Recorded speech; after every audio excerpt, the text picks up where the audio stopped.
Welcome back to Double Fries No Slaw. Zach Blostein of Noles247. Zach, I appreciate you for joining me, man. How are you? Doing well, TJ. Take two. How are you? Take two. Don't tell everybody. No, I'm doing good outside of having to restart this thing because I'm an idiot. I asked this question. You got like halfway through an answer, but I'll ask it again.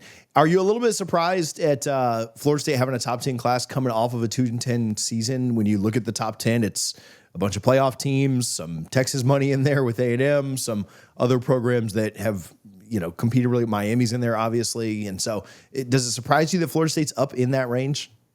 Yeah, it does. I mean, they've had some nice wins. Like you got to give them credit where credit's due. Like the receiver position, I think specifically on the D line, they've had some nice wins. Their top ranked commit in the class now, who they landed yesterday, Ernest Rankins, is on a defensive line prospect. One thing I'm surprised about is just how much they've loaded up quantity wise, right? Like we haven't typically seen them almost completely fill out their recruiting class in the summer. I think last year they exited the summer with 13 commitments, and that was before the 2024 season. And yeah, I mean it's an interesting shift, but I think it has to do with just how many official visitors they brought in throughout the month of June, and it makes sense that their class would be more full considering just how many more prospects were through the door in that month compared to previous years. Yeah, I saw a similar strategy, I feel like, with Florida last year, where they absolutely loaded up like crazy in the summer and had, I don't know, 20 plus commits by the time they kicked off week one. Now, a lot of those guys, because their season was up and down, they had a lot of flips out, but then they had a lot of flips in, and they were able to backfill a lot and still have a pretty big class. It does seem like a similar strategy. And I want to ask you about retaining the class in a second, but I do wonder if there's a strategy there too. Like last year, you had so few, and then you had some guys flip, and so you're scrambling late. But you did mention wide receiver. You mentioned defensive line. Obviously, some staff changes. It's still pretty early, right, in the new staff's tenure. But do you have any thoughts just around? Has that made an impact? Like, just calling a spade a spade. Ron recruited okay, outside of like things, the bottom falling out last year. He had a really nice wide receiver class lined up, and unfortunately, none of them ended up signing, and we had to pivot. But there was some good recruiting that happened. You even think about Kevin Wynn last year on the defensive line as well. Do you feel like the new staff has made a positive change in that direction? Too early to tell? Kind of status quo? What are your thoughts on some of the changes that have happened? Yeah, I never viewed the recruiting part of like Ron Dugan's wide receiver recruiting as a huge glaring issue. It was that development piece that Sure. was really missing. They never really developed any high school receivers under his watch, and that part will be to be determined with Tim Harris, the new receivers coach. But just from what I've observed from Harris so far, it seems like he's a guy that cares. He's very much. Getting after it in recruiting, which is always a good sign because, as we both know, that's not always been the case around Florida State in recent years with their coaching staff. But yeah, I mean, there's been good changes, right? I think like when Terrence Knighton, the FSU's new D line coach, when he gets kids on campus, he's a good recruiter. Like that, someone was telling me that the other day, and it makes sense, right? There were some reports about communication issues early in the cycle with certain prospects, but it's clear that if he does get kids to campus, like he gives Florida State a good shot, and that's why they're able to land a guy like Ernest Rankins or Tico Crittenden, who was considering Georgia, Tennessee, other schools. So yeah, I mean some of the new staff changes have been I think beneficial, and the early returns are positive, but obviously the component of those prospects and them making it to campus and developing, that's a completely another whole separate issue that we'll figure out at a later date. I'll ask you to predict the future here in a couple of minutes. What about Gus and Tony? Do you feel like that has positively impacted recruiting, negatively? Again, maybe too early to tell, or just thoughts around those changes? I think positive. I don't know that Gus is super hands on in recruiting from what I've heard.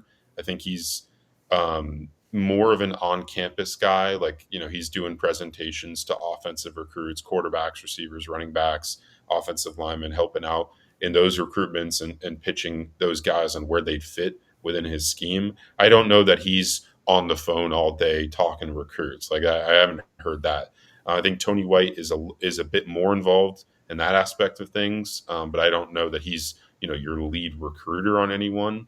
But I do view him as an upgrade over your previous DC on the recruiting side of things so far, just from what I've observed. And then with Malzahn, I don't know if it's an upgrade or not, but I do think that he has some sort of a presence just due to what he's accomplished in college football to this point. I think players, recruits respect that. We've heard specific recruits bring up Gus Malzahn's name and just what he's done offensively as a reason why FSU appeals to them. So there is a positive impact there. From a big picture standpoint, like I've heard this narrative and I want to get your take on it and then see if you think it's changed, if it was a problem. But a lot of people have pointed to the fact that Mike never worked under a Saban, right? Both in-state rivals, their head coaches had worked under Nick or worked for big time programs, big time recruiting kind of powerhouses. And it's been pointed out that Mike didn't, right? And so maybe from a complete infrastructure or just emphasis on recruiting, maybe that is, when you're trying to justify the recruiting struggles, maybe you're throwing that around as like, well, maybe he doesn't know how to recruit at this level because he's never done it before at a big time program. Do you buy, first of all, do you kind of buy that narrative as a possibility kind of issue? And then second, does bringing in somebody from that had been at Auburn in the SEC and then Nebraska in the Big Ten as kind of maybe an infrastructure help of hey, you could tweak these little things and be a little bit better? Yeah, I do buy it. I think that there is something to be said about coaches who had to, work under Nick Saban, and I'm just heard, over the years, so many stories of just how dialed in he was all the time to recruiting. He wins a national championship. The next day, he's calling his staff in at 6 a.m. in the morning to go over recruiting and about how they're behind because they won a national championship. And the coaches are like, "Can we celebrate?" And like, No. that's Nick Saban. Yeah, like so, like I I do think there's a reason why typically coaches who worked under him and understand that philosophy of recruiting tend to do better at when they become head coaches in recruiting and I think the point with like a Malzahn coming in from Auburn and UCF, and then Tony White and his other staffers coming in from Nebraska. I think there's some value there. I don't know that they're providing Norvell groundbreaking ideas on how to improve his recruiting operation, but I do think someone like Malzahn, who was in the heart of the SEC for a good minute there, and had to recruit yearly against Bama for the top kids in that state. Like that's got to be beneficial to some degree. I don't know how to quantify that or don't know the conversations they've had, but I do think having him around probably helps. You mentioned some of the things you're hearing from recruits about, Gus or just whatever. Are there things you're hearing from kids with any kind of consistency that are different this year than you've heard in the past? Or does it kind of just seem to be the same? I know a lot of it's lip service and coach speak that you hear sometimes from kids, but are there things that you're hearing that kind of strike you as I haven't heard that before, or maybe this is a new angle that Florida State's going after? Yeah, I know a lot of fans and stuff have questions, always ask us, how much do recruits care about NIL or facilities, or how much the staff communicates with them. I'm gonna try to do a story on this. I talked to a bunch of recruits kind of on background anonymously, and asked them those questions and kind of got some good responses. So I think recruits definitely care about FSU's new facilities that they're putting up. They're get put into place, I think, in the teams moving in here in the next couple months. Football only facility, it's a massive deal for the team, and I think with 2026 recruits specifically, they're the first incoming class that's going to have that football facility in place for their entire tenure at FSU. So that's something that the staff is selling.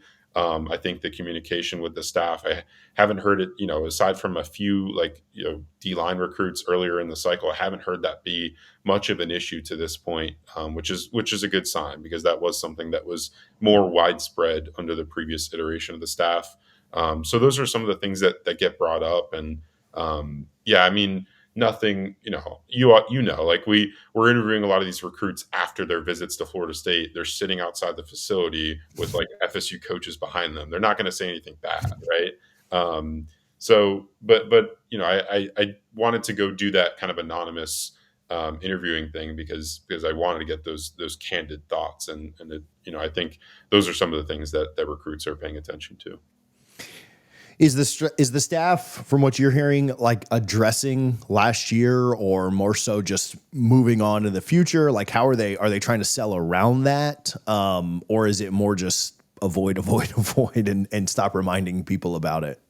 Yeah, I mean, I think part of it's avoid, but you can also use failure like that to benefit. Like, hey, like the playing time pitch, right? Like, I think that's always going to be a thing. If your team's not doing well in the field or is coming off a bad season, right? Like, pitch these top recruits, like, hey, like you can jump into this room and be in the mix right away. Um, but I don't think they want to bring it up if they don't need to, right? Like, you don't want to bring up a 2-win season and a recruitment for a blue chip kid, because I'm sure he's already hearing that from every other school that's involved in his process. All right. No pun intended, but I'll ask you to look into your crystal ball on this. Is recruiting, the big complaint that everybody has is, man, 2 years ago at this time, we had a top 3 class. And last year at this time, we were hovering around the top 10 as well. Is recruiting now, obviously, results on the field excluded? Florida State goes 3-9 or 4-8. Yeah, the bottom is going to fall out, and you're going to have a new coach that we'll see what the class looks like in that situation anyway. But if they go somewhere around their win total, right? 7.5 wins. So if they go 7 or 8 wins this year, hopefully even better, will this be the year that they hold on to more guys and you do see less flips? Like, certainly the top guys in the class will have other suitors coming after them, but like, is a Devin Carter who has flipped away, committed to somewhere else, and then come back, like, is he more so, like, do you feel a little bit better about them holding on to this class this year, or are you scarred from the other years that we've had to watch this and think that it could be heading that way too?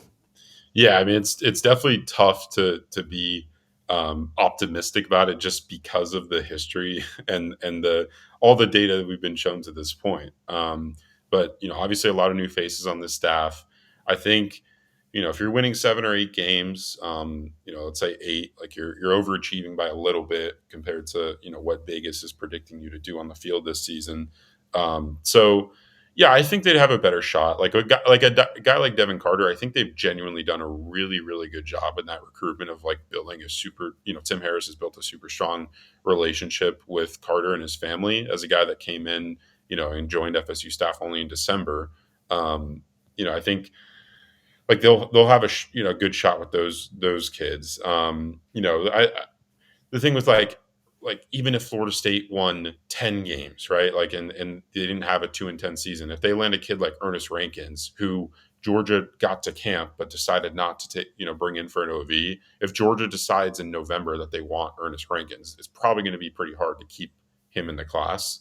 So that's something that's I view as kind of unavoidable to an extent, but I think they're better equipped. I think, to answer your question, I think they're better equipped this cycle than in previous years to hold on to their class if the results in the field aren't super poor.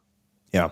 There's a Bible verse about like going back to the same thing over and over. But for some reason, I feel like this year's different. Like 5 years in a row, and I'm still like buying in. So maybe I'm just an Gotta have idiot, hope. or Gotta have maybe, hope. maybe this is the year that they actually prove me right. But for some reason, I feel like it's different this year. Maybe I'm just an idiot. So,